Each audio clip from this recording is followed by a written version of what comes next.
नमस्कार, आप देख रहे हैं हॉर्नबिल टीवी। छत्तीसगढ़ की खबरों के हिंदी बुलेटिन हमर छत्तीसगढ़ में मैं अनुज आपका स्वागत करता हूं। आइए सबसे पहले नजर डालते हैं आज की सुर्खियों पर। छत्तीसगढ़ के उप मुख्यमंत्री अरुण साव ने मीडिया से चर्चा के दौरान कई अहम मुद्दों पर अपनी बात रखी। नक्सलियों से शांति वार्ता को लेकर डिप्टी सीएम साव ने स्पष्ट कहा कि सरकार लगातार उन्हें मुख्यधारा से जुड़ने का मौका दे रही है। देखिए, सरकार ने तो बार बार उनसे कहा है कि हथियार छोड़ें, विकास की मुख्य धारा से जुड़े। इसके अलावा और क्या बात हो सकती है कि आप आए, हथियार छोड़ें, विकास के मुख्य धारा में जुड़े। और जो माओवादी हैं उनके लिए हमने राहत और पुनर्वास नीति भी बनाई है, उसका लाभ लें और विकास के मुख्य धारा से जुड़े। जो हथियार उठाएंगे, जो हथियारों के साथ चलेंगे, उनके साथ तो हमारे सुरक्षा बल के जवान जो करना चाहिए वो कर रहे हैं।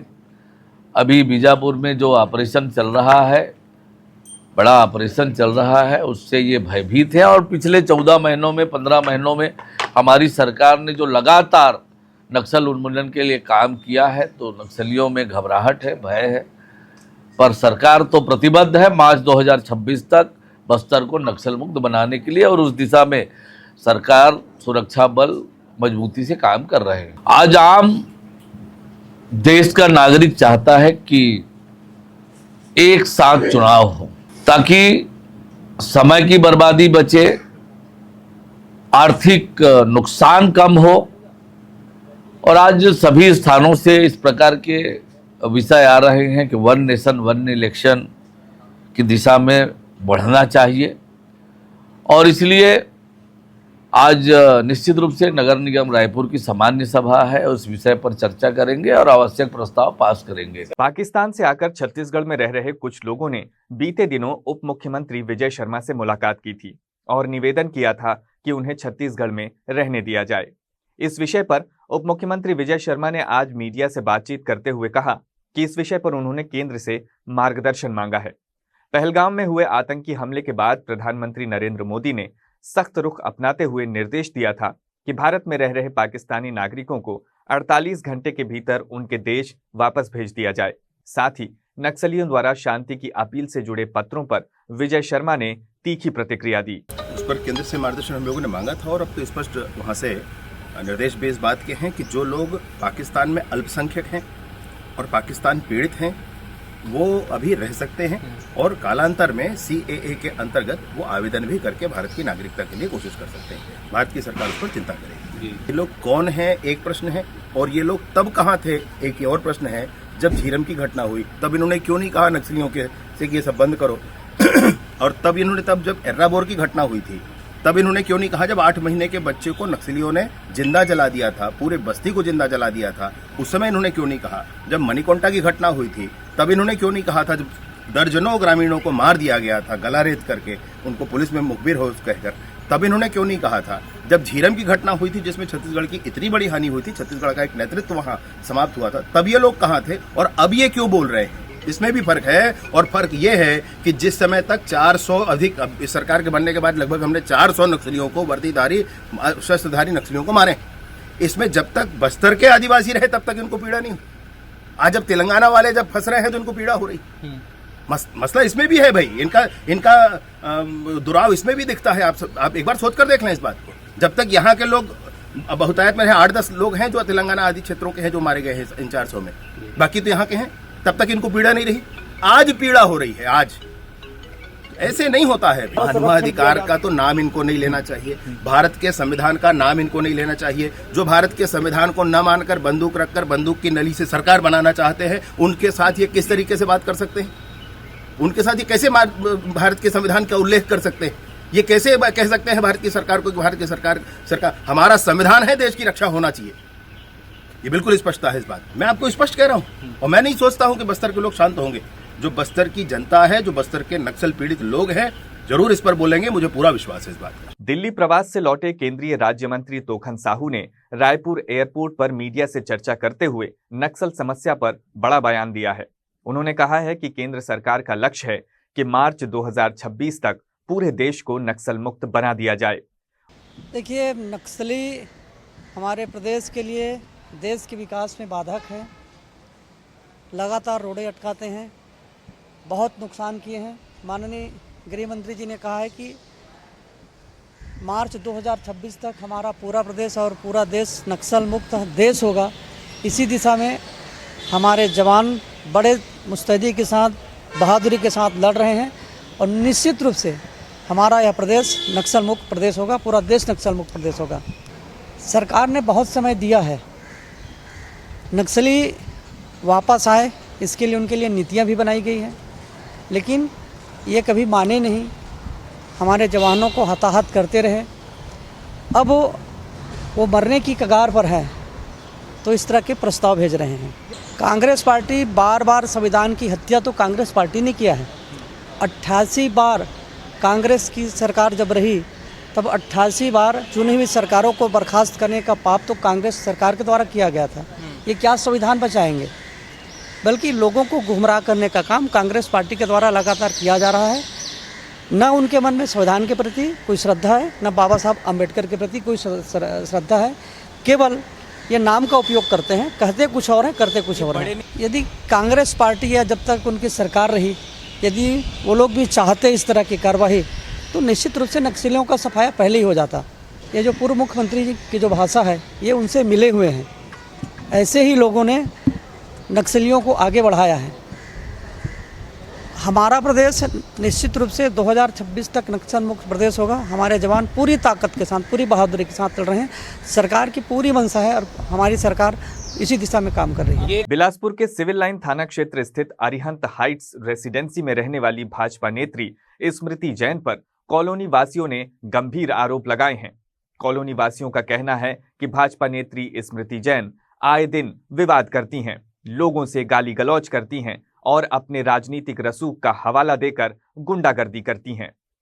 मंगलवार रात हुई एक घटना ने मामले को और तूल दे दिया, जब सोसाइटी में खड़ी 10 से 12 मोपेड गाड़ियों और बच्चों की साइकिलों की सीटों को ब्लेड से काट दिया गया।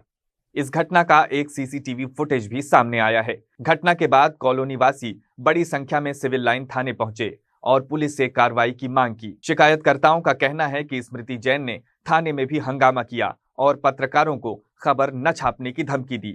इस पूरे मामले को लेकर कॉलोनी वासियों ने एसएसपी रजनेश सिंह को शिकायत पत्र सौंपा है। हालांकि अब तक इस मामले में कोई एफआईआर दर्ज नहीं की गई है।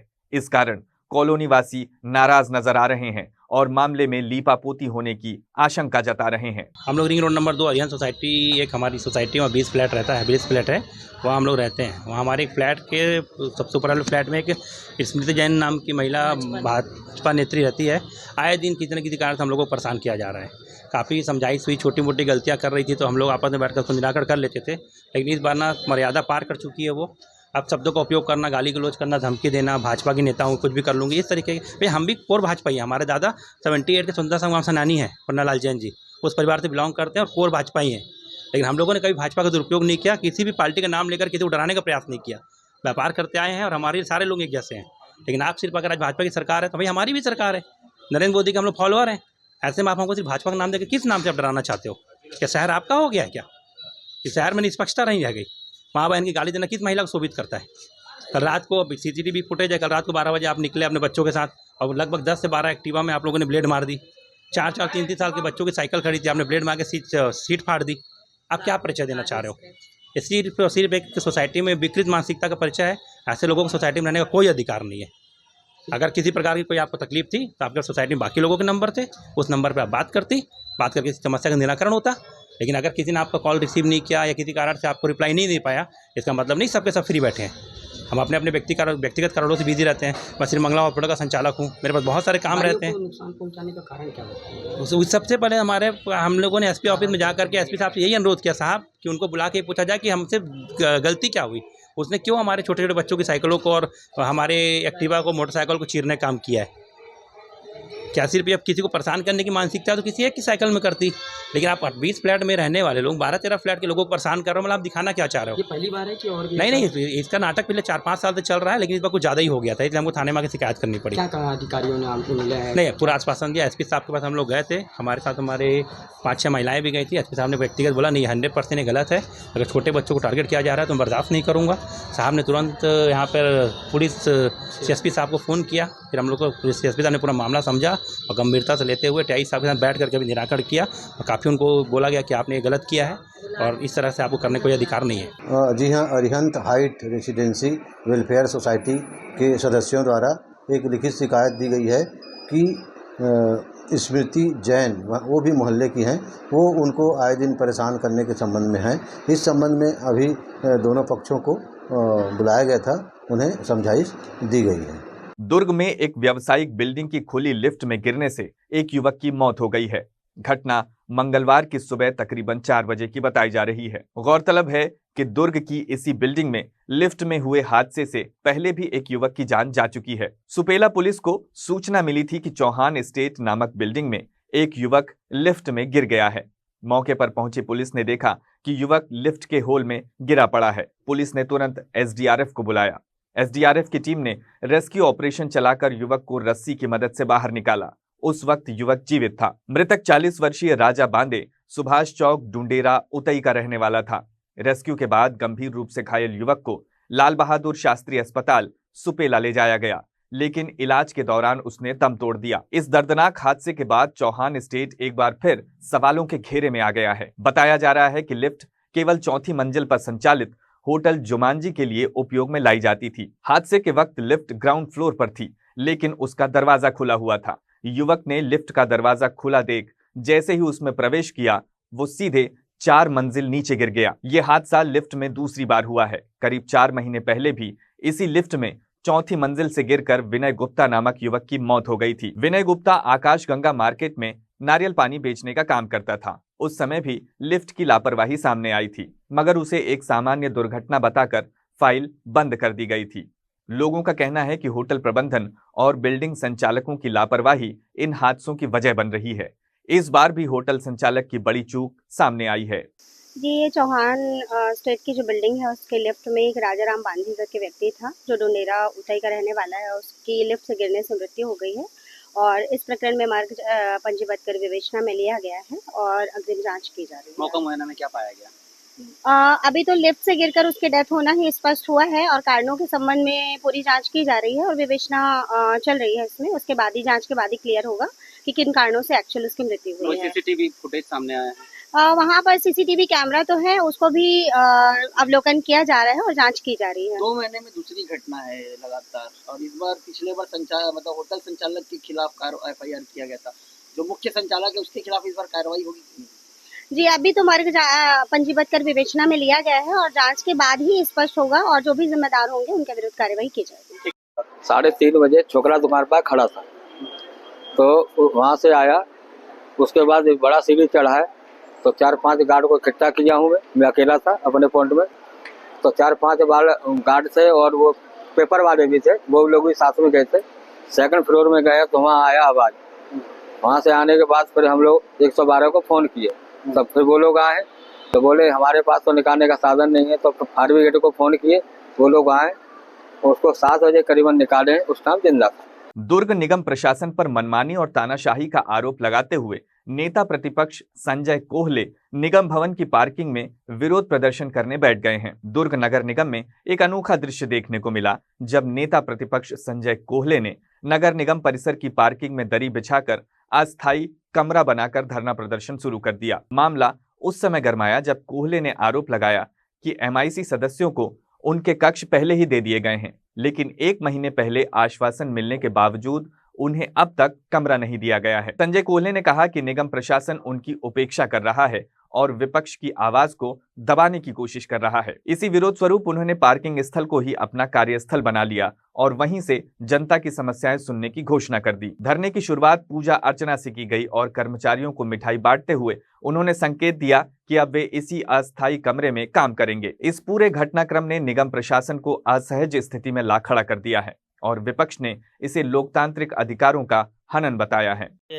हमने आयुक्त महोदय से बहुत 2 बार 3 बार मुलाकात की और उन्होंने आश्वासन भी दिया था कि हम आपको रूम देंगे, परंतु उसके बाद उन्होंने रूम नहीं दिया।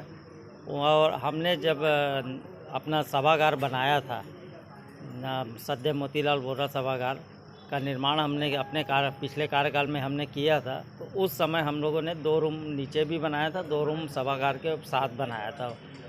तो नीचे जो 2 रूम बनाए थे उसमें एक नेता प्रतिपक्ष का रूम था और एक कॉमन पार्षदों के लिए बनाया था, जिससे पार्षदों का अगर कोई काम रहता है तो वो यहाँ आके मिल लें। यानी नहीं देने की मंशा है। खैर हमको इससे कोई दिक्कत नहीं है, हम तो पहले ही कहें कि हम जनता की आवाज़ उठाने के लिए यहाँ पर आए हैं और हमारी पार्टी जनता की जो आवाज़ है उसको बेहतर ढंग से उठाएगी।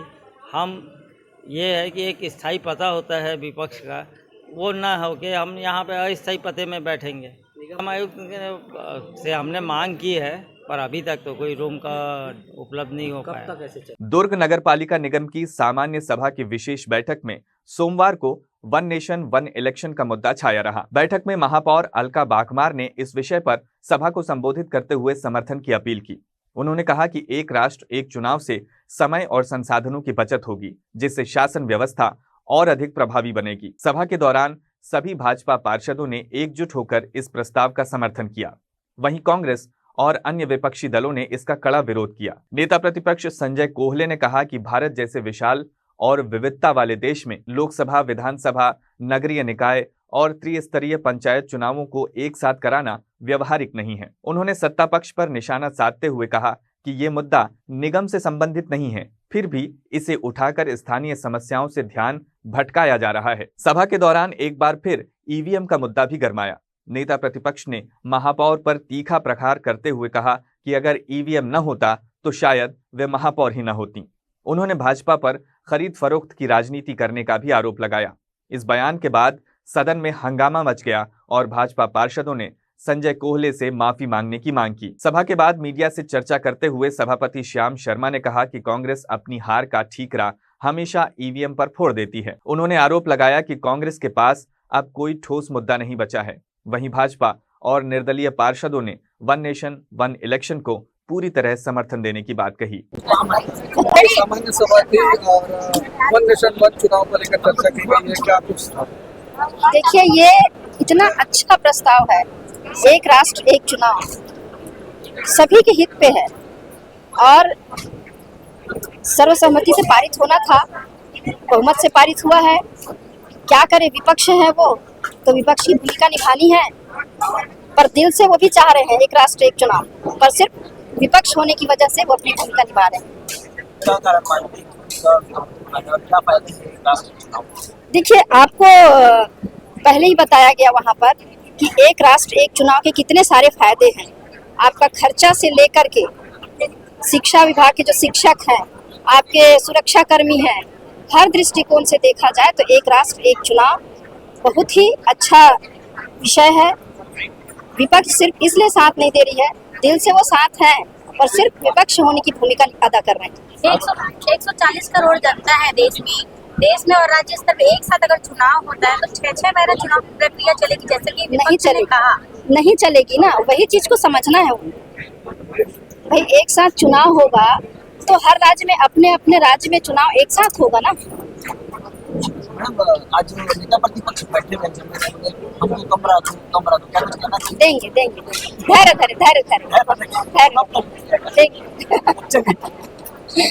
खरीद फरोख्त का आरोप जो खुद किए होंगे 1990 से लेके अभी तक, ये लोग सिर्फ खरीद फरोख्त की ही सरकार चलाई है। तो जो खुद जिनका घर खुद का कांच का हो तो दूसरे पे पत्थर क्यों मार रहा है, ये समझ में नहीं आता। ये इतना अच्छा प्रस्ताव है, इससे जनता का हित ही होगा, भारत की जीडीपी बढ़ जाएगी और जो लाखों करोड़ों रुपया खर्चा होता है चुनाव में वो पैसा बचेगा।